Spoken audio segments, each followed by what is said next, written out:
அன்னை தகவல் சேனலில் இன்றைக்கி என்ன பார்க்க போகிறோம் அப்படின்னா, district legal services authority Ariyalur Vellore மாவட்ட சட்ட பணிகள் ஆணைக்குழுவில் பணி அப்படின்னு சொல்லியிருக்காங்க. மொத்தம் எத்தனை போஸ்டிங் கால்ஃபர் பண்ணியிருக்காங்க அப்படின்னா 17 போஸ்டிங்கு கால்ஃபர் பண்ணியிருக்காங்க. என்னென்ன போஸ்டிங் அப்படின்னா, chief legal aid defence council, deputy chief legal aid defence council, assistant legal aid defence council, office assistant அல்லது clerk, receptionist, data entry operator, typist போஸ்டிங்க்கு கால்ஃபர் பண்ணியிருக்காங்க.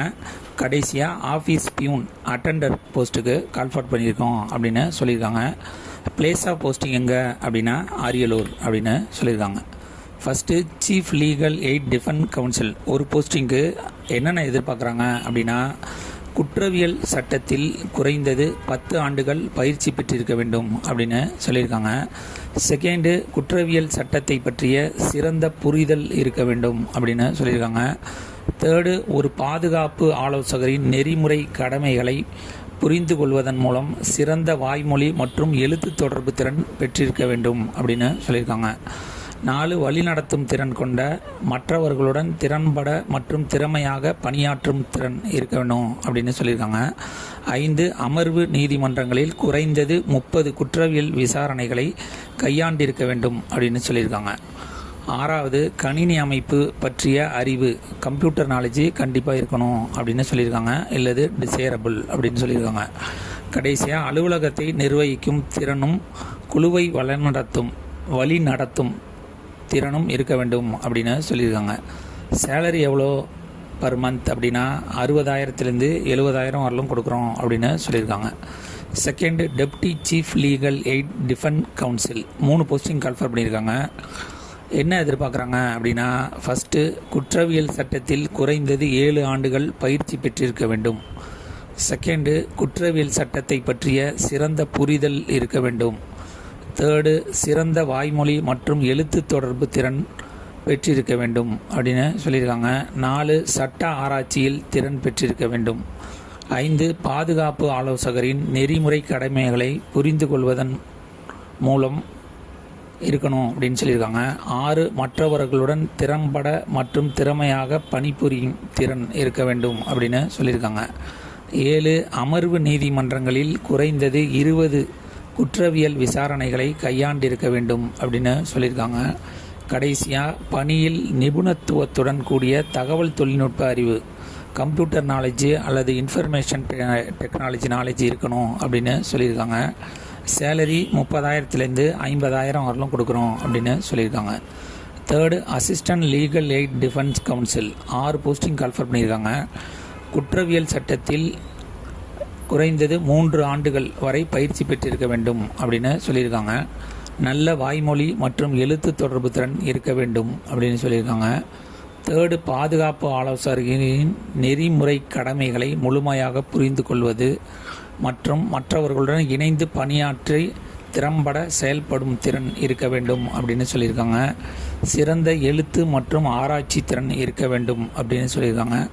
கடைசியாக, பணியில் நிபுணத்துவத்துடன் கூடிய தகவல் தொழில்நுட்ப அறிவு இருக்க வேண்டும் அப்படின்னு சொல்லியிருக்காங்க. Latest technology and information technology, computer knowledge இருக்கணும் அப்படின்னு சொல்லியிருக்காங்க. Salary 20,000 30,000. Fourth, office assistant clerk 3 posting call for பண்ணியிருக்காங்க. பட்டப்படிப்பு, அதாவது ஏதானும் ஒரு டிகிரி முடித்தவங்க இதுக்கு விண்ணப்பிக்கலாம் அப்படின்னு சொல்லியிருக்காங்க. அடிப்படை சொல் செயலாக்க திறன்கள் மற்றும் கணினியை இயக்கும் திறன் மற்றும் தரவை வழங்கும் திறன்கள் பெற்றிருக்க வேண்டும்.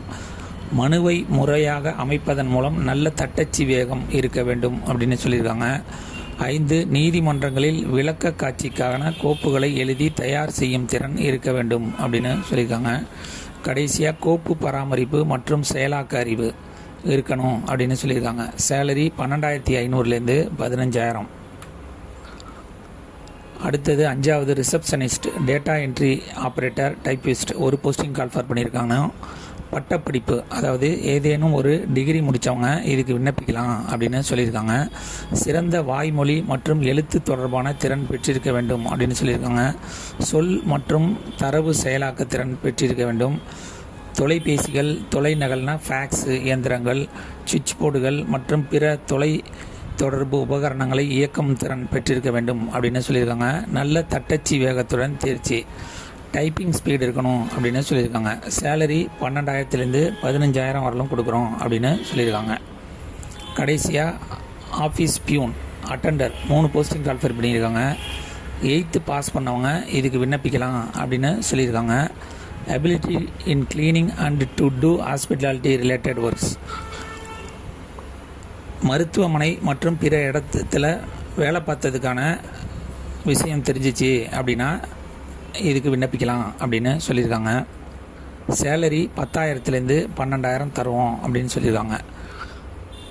மெத்தட் ஆஃப் செலெக்ஷன் எப்படி தேர்ந்தெடுக்கிறாங்க அப்படின்னா, ஃபஸ்ட்டு ஆன்லைன் மூலயமா விண்ணப்பிக்கிறவங்களுக்கு அப்ளிகேஷன் ஃபார்மை ஷார்ட் லிஸ்ட் பண்ணுவோம்.